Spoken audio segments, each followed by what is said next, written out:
Hi all, welcome to thread and needle. Pure ടസറിൽ വന്നിരിക്കുന്ന ഒരു ഓഫ് വൈറ്റ് സാരിയാണ് കാണിക്കുന്നത്. നാച്ചുറൽ ബേജ് ടസറിൻ്റെ കളറാണ് വരുന്നത്.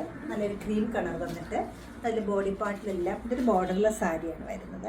ലൈറ്റ് വെയ്റ്റ് ആണ് സാരി. എപ്പോഴും ഞാൻ പറയുന്ന പോലെ ലൈറ്റ് വെയ്റ്റ് ആയിട്ടുള്ള പ്യുവർ ആയിട്ടുള്ള ദേശീയ ടസർ സിൽക്കാണ് മെറ്റീരിയൽ വരുന്നത്. ഇതിൽ ബോഡി പാർട്ടിലെല്ലാം എംബ്രോയ്ഡറി അല്ല വരുന്നത്, വീവിങ്ങിൽ വരുന്ന സീക്വൻസാണ്. സെപ്പറേറ്റ് ചെയ്തിരിക്കുന്നതല്ല. ത്രൂ ഔട്ട് ദ സാരിയിൽ ഒരേപോലെ വീവിങ്ങിൽ സീക്വൻസ് വന്നിട്ടുണ്ട്. കൊച്ചു കൊച്ചു ആൻറ്റി ഗോൾഡ് കളറിലുള്ള സീക്വൻസാണ് ഒരു ലൈൻ പാറ്റേണിൽ പോയിരിക്കുന്നത്. ഫുൾ സാരിയിൽ ഒരേപോലെയാണ് വന്നിരിക്കുന്നത്. പല്ലു വരുമ്പോൾ ഒരു കീച്ച ടസർ പല്ലുവാണ് വരുന്നത്. ഒരു ജൂട്ട് വീവിങ് വരുന്നുണ്ട്, ഗോൾഡൻ ലൈൻസ് വരുന്നുണ്ട്. നല്ല ക്ലാസി ആൻഡ് എലഗൻ്റ് ആയിട്ടൊരു സാരിയാണ് ഇത് വരുന്നത്. നല്ല ടാസിലോട് കൂടിയിട്ടാണ് സാരി സെറ്റ് ചെയ്തിരിക്കുന്നത്. ബ്ലൗസ് ഫുൾ സാരിയിൽ ഒരേപോലെ സീക്വൻസ് വർക്ക് വന്നിട്ട് ബ്ലൗസ് പീസ് പ്ലെയിൻ ആണ് വരുന്നത്. 6990 ആണ് ഈ സാരിയുടെ റേറ്റ് വരുന്നത്. ഈ ക്ലാസി ആൻഡ് എലഗൻ്റ് ആയിട്ടുള്ള റോയൽ സാരി നമുക്ക് വെബ്സൈറ്റിൽ പർച്ചേസ് ചെയ്യാവുന്നതാണ്. എല്ലാവരും ട്രൈ ചെയ്യുക. Thank you.